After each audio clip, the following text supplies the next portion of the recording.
Today we're reviewing this bicycle. It's got a 6-speed gearbox, front and rear V-brakes, and it performs excellently in public parks. So I finally decided to buy a new action camera, and I've come up with two main things that I require from an action camera when using it to film my rides. So the first thing is the ability to film in 60 FPS.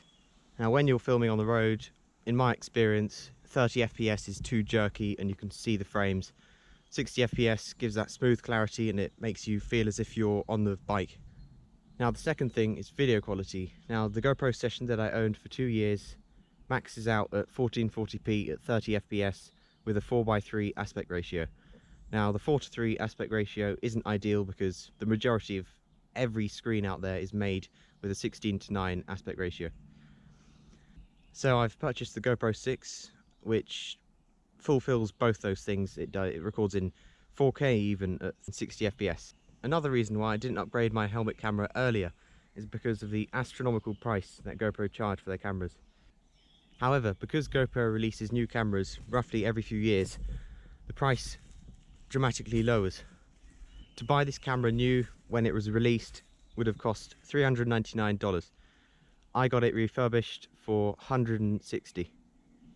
And what's obviously good is that GoPro have put their new features into these cameras. They've got voice activation, automatic mic control, H.265 recording, and the video quality on this is uncomparable to the GoPro Session. The speed at which I'm travelling can only be described as adequate for long trips. I mean, you can cross continents on this thing. Don't know why anyone didn't think of it earlier.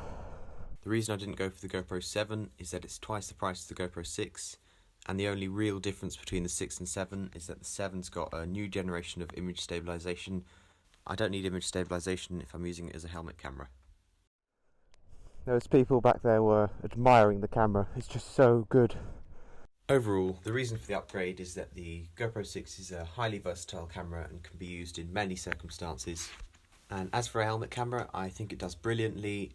My personal opinion is that quality is an integral factor of providing enjoyable videos to watch, but that only applies to helmet camera action videos.